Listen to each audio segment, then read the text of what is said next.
வயலோ வயலோ வயலோ செழிக்க வாழ்வு தந்தானே, வயலோ வாழ்வு தந்தானே.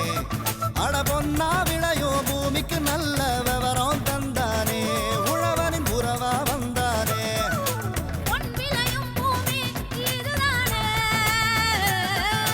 வயலோ வயலோ வயலோ செழிக்க வாழ்வு தந்தானே, வயலோ வாழ்வு தந்தானே. அட பொன்னா விளையோ பூமிக்கு நல்ல விவரம் தந்தானே, உழவனின் உறவா வந்தானே.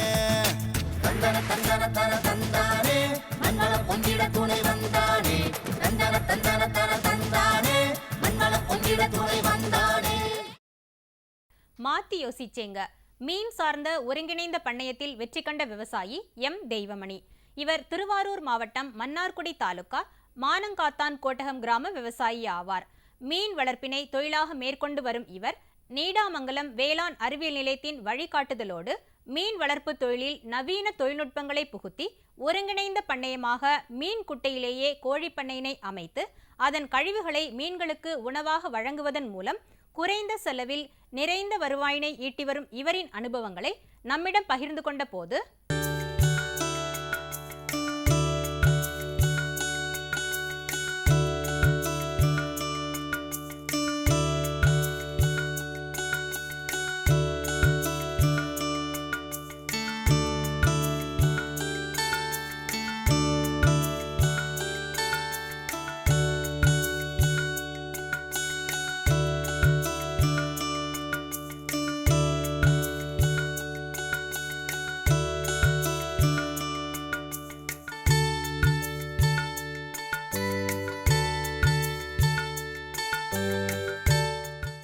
நான் நெல் சாகுபடி பண்ணிகிட்டு இருந்தேன். எனக்கு ஒரு 5 ஏக்கர் நிலங்க.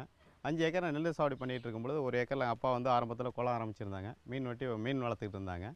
இதற்கு பிறகு என்னென்னா நான் கொஞ்சம் வெளிநாடு போயிருந்தேன். திரும்ப வந்தாங்க.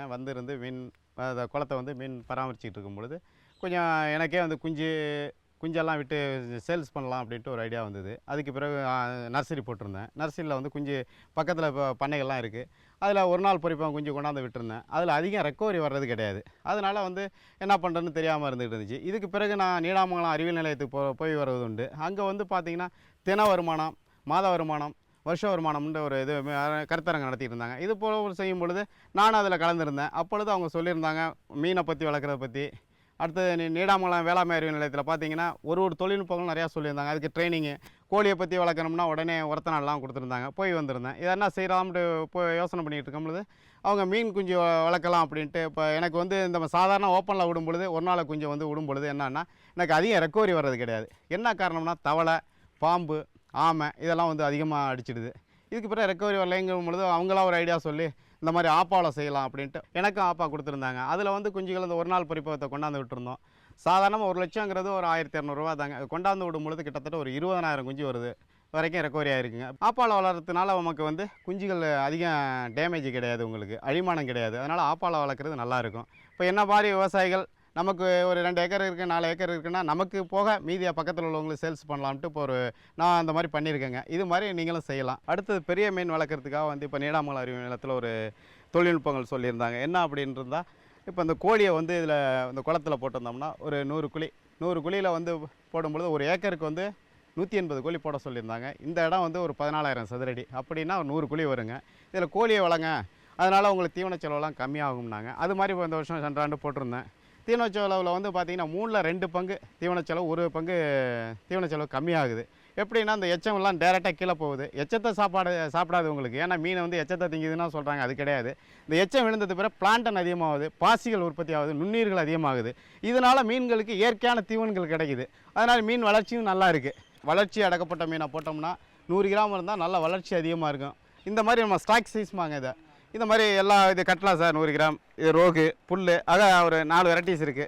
இந்த மாதிரி கொண்டு நம்ம குளத்தில் விடும்பொழுது சீக்கிரத்தில் வளர்ச்சி அதிகமாக இருக்கும். இந்த மாதிரி சைஸில் போட்டது சின்ன குஞ்சோட இதை மாதிரி 100 கிராமில் உள்ளது நம்ம பண்ணையிலே வச்சுருந்து போடுறதுனால நமக்கு சீக்கிரத்தில் வருமானம் கிடைக்கிற மாதிரி இருக்கும் சார். மீன் மட்டும் இல்லை, மீன் தான் நல்ல வருமானம் உங்களுக்கு. அடுத்தது கோழி தின வருமானம், முட்டை அந்த மாதிரி கிடைக்குது சார், கிடைக்குது உங்களுக்கு. இப்போ இது வந்து கோழி வந்து நாமக்கல் ஒன்று நாட்டுக்கோழி, அடுத்து ஒரத்த நாட்டு பண்ணையில் கிடைக்குது கிரிராஜான்ட்டு, அது ஒரு வெரைட்டிஸ். கோழியில் ஒரு 10-12 வெரைட்டிஸ் இருக்குது. இது நாமக்கல் ஒன்று, அடுத்து நந்தன பொறுப்பை தான் எடுத்துகிட்டு வந்திருக்கேன். அது கொஞ்சம் நல்லா இருக்கும். அது வந்து நந்தனம் சென்னையில் கிடைக்குதுங்க உங்களுக்கு. இப்போ இது எனக்கு கிட்டத்தட்ட ஒரு 1.5 வருஷம் 2 வருஷங்கள் நெருக்கி கோழி வளர்த்துக்கிட்டு இருக்கேன். எந்த கோழியும் சீக்கு கிடையாது. என்ன காரணம்னா நம்ம அந்த பராமரிக்கிறத பொறுத்து தான் இருக்குது. பராமரிக்கிறது என்ன ஆகுறீங்க, ஒன்றும் கிடையாது. 7ஆம் நாள் ஒரு லசோட்டான ஒரு மெடிசன் ஒன்று இருக்குது, அதை போட்டு விட்றோம். அடுத்து 14ஆவது நாள், அடுத்து 26ஆவது நாள், அடுத்து 56ஆவது நாள் ஒரு ஊசி ஒன்று போட்டு விட்டோம்னா முடிஞ்சிட்டான். இதுக்கு இடையில என்ன பண்ணாங்க, நீடாமங்கலத்திலே வந்திருந்தாங்க அறிவியல் நிலையம். அவங்க என்ன சொன்னாங்க, இதை வியாபார தொகுதியில் நீ பண்ண என்ன ஒருங்கிணைந்த பண்ண அமைச்சிருக்கீங்க, வியாபார தொகுதியில் பண்ணும்போது உனக்கு வருமானம் அதிகமாக இருக்கணும். அதுக்கு பிறகு பார்த்தீங்கன்னா இப்போ கிட்டத்தட்ட ஒரு 300 கோழி நிற்கிதுங்க. சும்மா ஒரு சாதாரண விளையாட்டாக ஆரம்பிச்சது தான் ஒரு 10 கோழி, இப்போ பார்த்தீங்கன்னா 300 நிற்கிது. இப்போ அடுத்து பார்த்தீங்கன்னா ஆடு வளர்க்குற அந்த ஒருங்கிணைந்த பண்ணையில் ஆடு இதில் தான் இருக்குது உங்களுக்கு. இப்போ நம்மள்ட்ட வந்து நாட்டாடு இருக்குது, கொடியாடு இருக்குது, ஜமுனாபுரி இருக்குங்க. அடுத்து சிரோகி கிடா வச்சுருக்கேன். 3லேயும் வந்து கொடியாடு கிடா இருக்குது. போயர் கிராஸ், இது ஒயிட் வந்து போயர் கிராஸுங்க. பார்த்தீங்களா, இது மாதிரி நம்ம நாட்டாட்லேயே வந்து நல்லா பார்த்தீங்கன்னா நம்ம இது மாதிரி கிராஸ் பண்ணி எடுக்கிறது நல்லா இருக்கும். இது சிரோகி கிடா. இது வந்து கொடியாடு உங்களுக்கு. நாட்டுப்புறத்தில் கொடியாடு தான் நமக்கு. எல்லாம் கொடியாடுலேயே நிற்கிது. பார்த்தீங்கன்னா ஒரு 10 ஆட்டில் ஆரம்பிச்சது இப்போ கிட்டத்தட்ட ஒரு 30 ஆடு நிற்கிதுங்க. உங்களுக்கு நல்ல வருமானம். ஆட்டில் பார்த்தீங்கன்னா நல்லா இருக்குது. நம்ம இடத்துக்கு தகுந்த மாதிரி என்னென்ன வெரைட்டிஸ் வச்சுக்கலாம். நாட்டாடு நம்ம என்னோட இடத்துக்கு சௌரியமாக இருக்குது. இந்த மாதிரி இது புல்லுகள் போடுறதுக்காக ஒரு பாயிண்ட் ஒன்று அடித்து போட்டிருக்கோம். இந்த மாதிரி தலைகளை போடுறதுக்கு மழை காலத்துக்கு. நான் பரணி போட்டிருக்கிறதுனால பார்த்தீங்கன்னா அந்த புழுக்கையெல்லாம் கீழே விழுந்துரு. 2க்கு 1 ரீப்பர் சார், 2 இன்ச்சுக்கு 1 இன்ச்சு ரீப்பரில் போட்டு நான் அடிச்சிருக்கேன். அந்த யூரியன்லாம் கீழே போயிடுது. நம்ம ஒரு நாள் கூட்டலைனோட பரவாயில்ல, வாரம் ஒரு வாட்டியோட கூட்டிக்கலாம். இதெல்லாம் நமக்கு சௌரியமாக இருக்குது. நோய்களுக்கு தான் மெயின். இந்த பரணி வளர்க்குறதுனோட இது என்னன்னா, நோயை பொறுத்தளவு நமக்கு எதுவும் அட்டாக் ஆகாது. அது உங்களுக்கு நல்லா இருக்கும். இது மாதிரி நம்ம இப்போ ஆட்டுக்கு தகுந்த மாதிரி எவ்வளோ இடம் இருக்குது, எவ்வளோ ஆடு வளர்க்குறோமோ அதுக்கு இந்த மாதிரி நம்ம பரணியை வச்சுக்கிட்டு ஆட்டு வளர்த்தா வாழ்க்கையோட நம்ம ஆதாரங்கள் நல்லா முன்னேறலாம்ட்டு எல்லா விவசாயிகள் சொல்லி இந்த மாதிரி செய்யலாம்ட்டு ஒரு இது சொல்கிறாங்க. விவசாயி எம் தெய்வமணி அவர்களை 0944 28 87 என்ற கைபேசி எண்ணில் தொடர்பு கொள்ளலாம். நாம் பயன்படுத்தப்படும் மங்கள பொருளான மஞ்சள் உணவுக்கும் அழகுக்கும் முக்கிய பங்கு வகிக்கிறது. மஞ்சள் சாகுபடியில் ஈரோடு மாவட்டம் முதலிடம் பெறுகிறது. இதனுடைய விதை பருவகாலம் மே மாதம் 15ஆம் தேதி தொடங்கி ஜூன் மாதம் 15ஆம் தேதி வரை என்று கூறப்படுகிறது. மஞ்சளின் வாழ்நாள் 240 நாள் முதல் 280 நாள் வரை இருக்கும். மஞ்சளில் கோ 1, கோ 2, பவானிசாகர் 1, பவானிசாகர் 2 ஆகியவை குறிப்பிடத்தக்கவை. இன்றைய வேளாண் தொழில்நுட்ப பகுதியில் மஞ்சள் சாகுபடி குறித்து பல தகவல்களை இப்போது விளக்குகிறார் திருவாரூர் மாவட்டம் நீடாமங்கலம் வேளாண் அறிவியல் நிலைய தோட்டக்கலைத்துறை உதவி பேராசிரியர் முனைவர் வி சிவகுமார் அவர்கள்.